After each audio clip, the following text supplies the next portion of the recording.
Hi, everybody. It is Bryan Eisenberg. I am here with Chad Longworth, who describes himself as a curiosity junkie. That's true. And it's definitely true. I've seen it. And a coach and a player development expert. You work with both hitters and pitching, softball, baseball. You're also the developer of my son Sammy's favorite warm-up tool, the spinner. You might have famously seen him spinning two at once in some of Chad's ads, so we're a big fan of that. But today I want to talk about hitting, because there's a couple of things that are real issues for parents. And I want to let's start from the back end forward, and then we'll address how we deal with this. Let's start it from the recruiting point. So lots of kids out there putting up videos of them taking either T-swings or there's some front toss, and you watch them and the front toss, and they're just spinning out to get their max exit velo. And you and I both love hit tracks. There's some benefits to it. Yep. But are people playing the wrong game? And is that why they're not getting the attention of coaches? So, yeah. It's a bit to unpack. And this is something I think about a lot, is with parents, like educating parents on what is the main question that we should ask. And I think it gets presented to them and packaged to them in a way that you're not answering the main question, which is, can you hit in the game? Like the actual game, when the ball is flying at you, the pitch may be, you're looking for a fastball and you may get a curveball and you may swing at it. Do you have the physical tools, the physical traits to compete when it matters the most? I love hit tracks. It's a great tool. I love that swing speed sensors. I've got hack motion.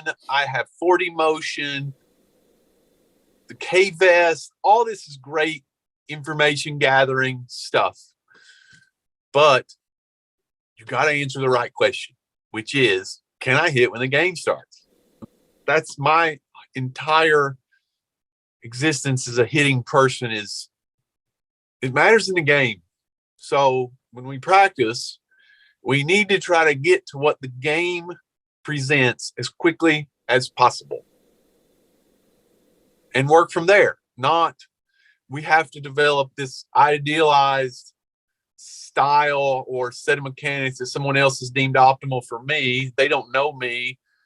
They don't know my strength. They don't know my mobility. They don't know my visual skills. Me personally, you look back and genetics certainly plays a role, but my grandfather was a Blue Angel fighter pilot, like one of the best fighter pilots in the world at the time he lived. And so I got to believe, like, genetically, I'm more predisposed to tracking objects and the things that hitters do, which probably aided me really well in my journey as a player. I think today I'm much closer to where I was as a player. People try to coach like they were a player, in just developing visual skills, tools, the motor skills tools, and just attacking the problem as it is, which is, what's this going to look like in a game? I don't know how in depth you want to go with that, but that's really the central question: is, how does this get me to the game presents? We'll unpack it more, but I think that's the point you're trying to say. It's like when a coach is looking at people going to these showcases and taking that hack off of a tee for max exit velo, that swing they know does not play in the game. Yeah. And you and I will both agree, max power, max bat speed, great. Important. Great. Like, we want that. But that's not the game swing. In fact, I know I've read that most hitters will talk about swinging at about 70% effort level, because they're really trying to get find an effort level that allows for accuracy. Typically 100% plus doesn't lend itself to being the most accurate bat to ball skills that you can have, but you're right. Yeah, that's true. So is there an ideal swing? Because I think a lot of parents spend a lot of money as an industry going to hitting lessons and stuff like that, where the majority of the time is spent on mechanical work. Right. Is there such a thing as an ideal? Well, here's the thing. I was talking to one of my friends actually about this last night. As the industry, as the parents, as people that are all mechanics first approaches are flawed, because you don't attack the problem by a predetermined set of mechanics anyway, because we don't know what the problem is going to present. And so I like on the internet how all these different people attack each other with their own mechanics first philosophies. So, oh, you guys are the same. This is the same thing. You are the same person. You just think your mechanics first philosophy may be better than this mechanics first philosophy. And we aren't tackling the central problem, which is the ball is going to be flying at you, and you have to find a way to arrive on time, arrive with speed, and try to be, give or take, within the downward flight of the ball as early as possible, as long as possible. So is there an idealized perfect way to do that? Yes, for every individual there is, but I don't know what that's going to take for them. In attacking the problem, the fundamental understanding of practice design is each individual has their own optimal way to self-organize. Caleb Abney said that in my podcast, was self-organization is happening as a coach, whether you believe it or not, whether you recognize it or not, self-organization will always be happening. And so designing task challenges and environmental constraints, I know people that listen to this, we don't need to go real in depth into the origins of that, but the ecological dynamics and the constraint-led approach aspect allows for the hitter and whoever they're seeing. Because if I go to this idealized style coach, if I live in Austin, and there's this guy in Austin who's got the swing, perfect. But what if I don't live in Austin? What if I live, am I not going to be a good hitter? And so understanding that, look, like, you have an optimal swing for you. You have an optimal feel. You have an optimal, but it's got to have speed, and it's got to be on time, and it's got to swing plane it's pitch to pitch thing. So if you take the whole snapshot of what a swing plane is or what ball angles are, they fit within a window. You're notorious for building leverage. If I'm in a window over time, then I've just got enough bandwidth to create positive batted ball outcomes, hard hits. That goes with speed too. I'm not going to hit the center of the barrel every time, no matter which guru. You're just not going to do it, because there's lots of skills that go into hitting a moving pitch at speed, which might be a curveball or a 2-0 changeup. God forbid. They should outlaw. As we're changing the rules of baseball, we ought to ban those things.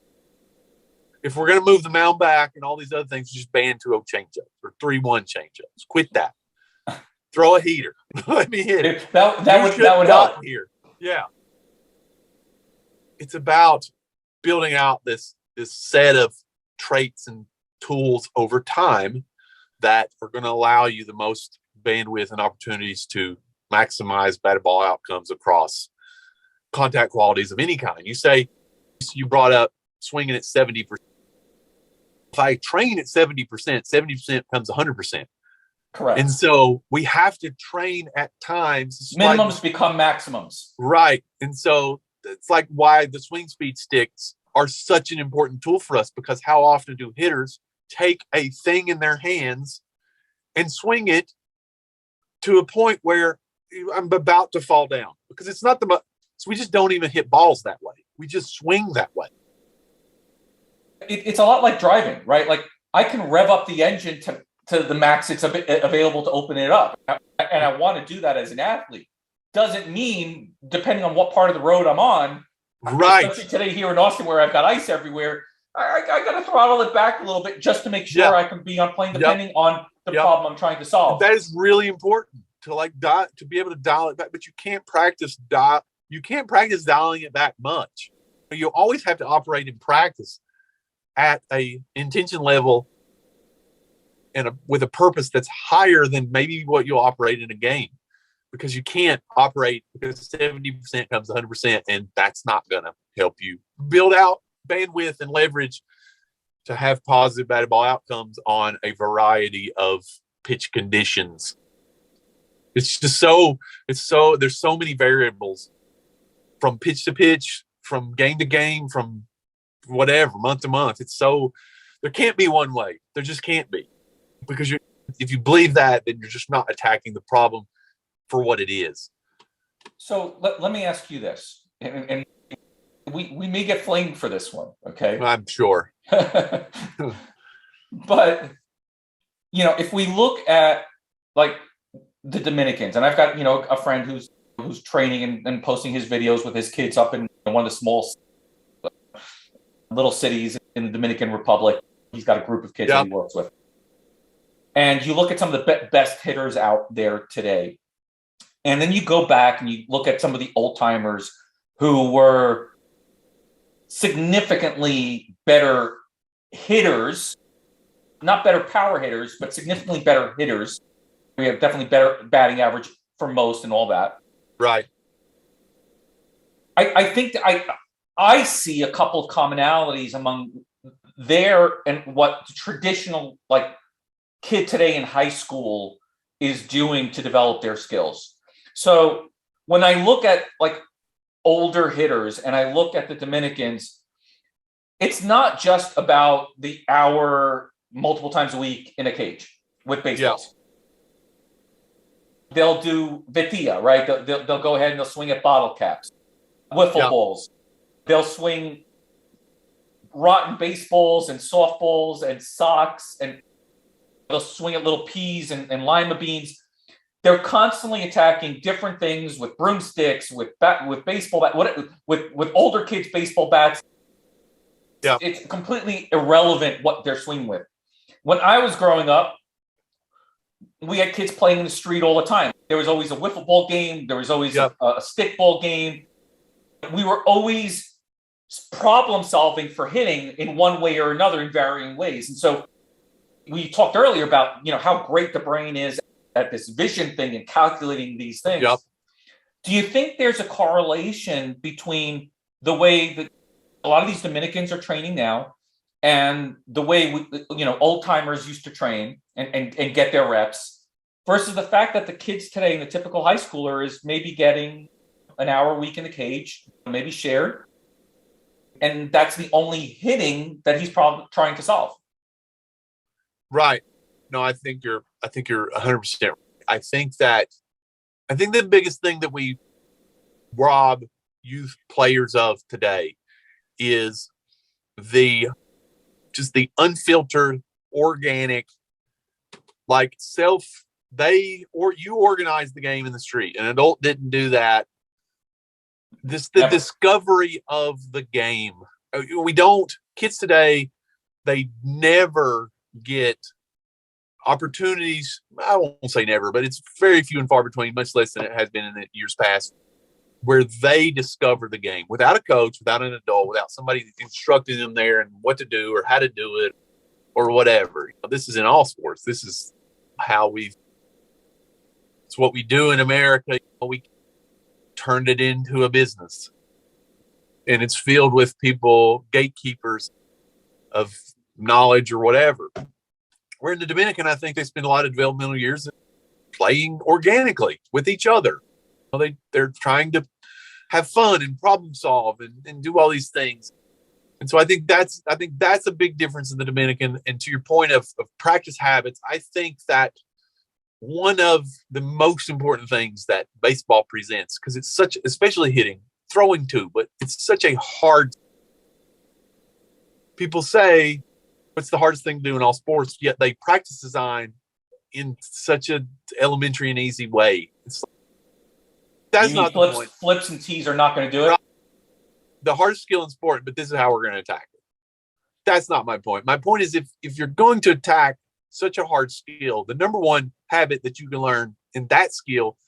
Plus, that's going to be important to you in the rest of your life is just the daily habit of trying to attack the problem. Not 1 hour a week, not, you would be better off to do, it's like brushing your teeth. I use this analogy a lot. You can brush your teeth 1 hour. You can go all week, not brush your teeth, and then Sunday, brush your teeth for an hour. Or you can like brush your teeth for 5 or 10 minutes every day. And like that's going to pay off much more than just waiting till Sunday and brushing your teeth for an hour. And it's like, I would much rather you do something that is representative to have something that's going to help you in a game every day. And it doesn't have to be an hour. This is something I'm trying to establish with my own children. Which is where I want to get to next. Which is, let's try to present them with tools and technology and all these things, but like, let's just try to attack something every day. 20 minutes, 30 minutes, 40 minutes. I don't structure. I try to give my kids a framework and then just allow them to organize themselves within, here's the things I'd like for you to do today. Just go do them as well as you think you can. And I try to stay out of the way. But I want them not only to put the time into it, because the skill is really hard, but to establish the habit of, if you're going to accomplish something, especially hard things, it's just going to take the day time over time so that it compounds. It just keeps compounding and building on it. 5 minutes or saving $5 a month doesn't seem like a lot, but like you extrapolate that over 5 years, I saved a bunch of freaking money. 100%. So I want to end with one question to really help parents, and I think it's a two-part question. Obviously, we've got parents, like people living in big cities like Austin and stuff like that, where there are a lot of facilities and hitting coaches and facilities. So one, what can they do to make sure that if they're paying for a lesson, they are getting what their kid needs out of it? But part two, for those people who are a little bit more remote, I know like you're not in the most populous city in the country. No. What are some of the things that they can do also in between those lessons to make sure they really are becoming good hitters? Obviously, I think in whatever facility, having a fundamental understanding of bat speed is super important. You can always, it doesn't matter if the coach that you're going to see is measuring bat speed or not, you can put a swing sensor on your kid's bat. And I think the mistake that people make with sensors and technology in general is just think it's the answer for now. And it's not necessarily the answer for today. It's the answer that you'll see play out over time. But if you were seeing somebody, and again, it's hard to set a standard of what kind of improvement should I see in my bat speed, but I know somewhat of what we see in the normal amount of time. Mm-hmm. And so if I didn't see an increase in bat speed, which is like the most fundamental good metric that you can have in young players, if I didn't see a fundamental improvement in bat speed, I'd probably be out of there. Because again, what problem are we attacking? We can't. And there's a different problem we're solving at the younger levels versus once we're starting to get to the high school ages. And so, and even again, the amount of high schoolers that I see that are on a level of bat speed that they should be on is not a ton. And so making bat speed a priority. So that's I think every instructor should be attacking it as a first principle. Like, we got to improve your bat speed. But the higher the bat speed, the more damage you can potentially do. And the better the longer you're going to deliver power. Right. The longer you can wait to see the pitch deeper in the zone. Barry Bonds' bat speed didn't get worse for whatever he did in those years. He had play discipline already, but then he gives him more time to execute a swing because he's as strong as a horse.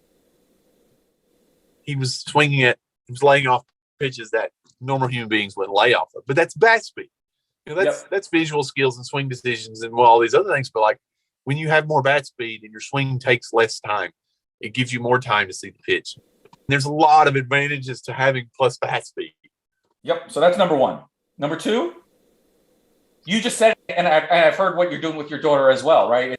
It's just seeing pitches. Yeah, just is it attacking the central problem enough? The central problem of the pitches moving. I need to try to time the arrival of it in different ways.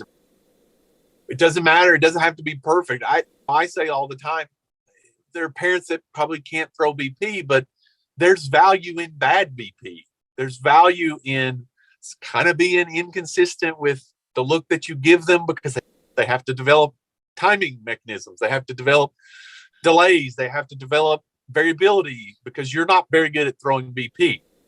You throw in some no take rounds in there where you're going to be all over the place, and they're going to have to try to find the barrel.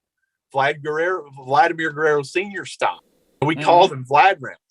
When we go no take rounds, it's Vlad rounds. Like, you got to hit it if it bounces. You got to hit it if it's above your head. Like, that's not optimal for a game. But again, if we don't practice these things, then it's problem solving. You got to take that hot zone that you see on ESPN, and we're trying to make that hot zone as big as possible. If it goes outside the strike zone, even better. Because again, it just gives you more bandwidth and more leverage to get knocks. Awesome. Attacking the central problem would be number 2. Moving ball. Last tip, obviously you're training your own kids, and you've got a daughter and a son, different ages, and you're trying to help them improve their hitting. Obviously they're doing things at your facility, but what are 2 or 3 things that every parent could do right now that could help their kid, even if they didn't have a facility, to become better hitters? Throw your tee away. Number 1, throw it away. Because I think we talked about this before we got on here, but like back in the day, no, you brought it up earlier. Back in the day, you threw the ball up to yourself. And that's something that we do with our young players, is get in there after we kind of get in front of the swing speed radar and swing fast and see how fast they can swing. Are you setting PRs in your swing speed? You can now jump in there and throw the ball up to yourself a few times. Throw the ball. Self-toss. Yep, self-toss. We never had enough players when I was growing up, and kids didn't pitch. It was self-toss and defense. Yep, throw the ball up and hit it. Again, if you want to see something that's bad, take a kid in 2022 and tell them to throw the ball up to themselves and hit it. Because it requires some precision because the ball is moving. It requires timing because they're not real good at throwing it up in the same spot. And so they have to vary their timing. And if they get good at it, you can add in additional constraints of throwing the tennis ball up and letting it bounce before you swing at it. Our future generation will not be able to do. No, for sure. Second thing, throw your tee away. The second thing would be. I'm gonna go tech for my choice. Tech, yeah. Having some sort of measurable feedback, like objective, like this is what it is. And again, there's in all the sensors, no matter what you pick, there's a lot of metrics in there that you can get lost on their importance. But just think of it as this is how we're going to gather information over time. Just throw it on there today, much like what we do with a pulse sensor on your elbow or hit tracks. We're just gathering information over time. Gather as much information as possible so you can make as informed decisions as possible. It doesn't mean they're going to be the right decisions, but it means that we have as much objective information as we can. We're trying to gather in the gym. We're trying to do that with throwing readiness. We're trying to do that with training hitters in creating different task challenges based upon information. Doesn't mean it's the right thing that we're doing. It just means that this is the way we're going to attack the information we have. It's just information gathering. I think that of all the things that it's easier to manage when you have information. It's easier to come up with a hypothesis if you have information. Correct. But don't sell out for the wrong things either. The last one I'd end with, and I know you've done it for your daughter, I did it for Sammy as well, who wasn't seeing a lot of pitches. Get that win reality.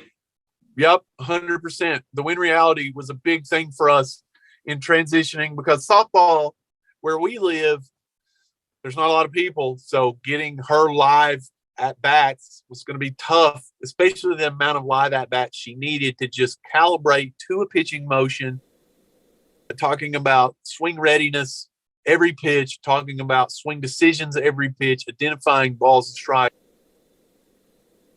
It was a huge thing for us. Is it a perfect tool? No. Is it a great tool for everyone? No. But for a young developing player that just needs to see time pitches, that needs to work on their swing readiness, you can talk about being ready to swing every pitch, but you're just talking about it. They're not executing it. And they're not. I see coaches, my kids play for coaches, and I hear them talk to them, and I'm in my mind, I'm thinking, that makes sense to you and I, but they're not small versions of you and I. They are kids. They don't have they don't have problem solving skills. They don't have emotional intelligence. They don't have these skills. So it's better if you can just stay out of their way and create as many things for discovery as possible. And Win Reality is a perfect tool for that, because you can talk about timing, or you can talk about swing decisions, but like, until you can get in the box and see it, it's just gonna make much sense to them. 100%. And that's how we executed Win Reality. Perfect tool. Oculus Win Reality is amazing. If people want to see more of like what you're doing with your kids and some of the other stuff that you're doing, where can they track you down? I try to put out what we're doing, videos on Twitter, Instagram, TikTok, some. I get roasted. I'm actually going to make a video on YouTube, maybe, of reading TikTok comments on my videos, because they are phenomenal. They are funny as all get out. But Twitter and Instagram, most people are there. See Long Baseball on Twitter and Instagram. I think everybody in the world's on Facebook. It's just hard to get to somebody on Facebook because they don't show it a lot. So unless you're on top of it, it doesn't fit maybe in the daily like algorithm, for lack of a better term. But yeah, you can just look my name up. You can look he was like, how do I find you? If you just look my name up everywhere, podcasts, Spotify, Apple, Twitter, Instagram, Facebook, YouTube, daily energy drinks, fun, whatever. Just try to be open and available. Chad, thank you so much for your time today. I know our community is going to love this. Yeah, man.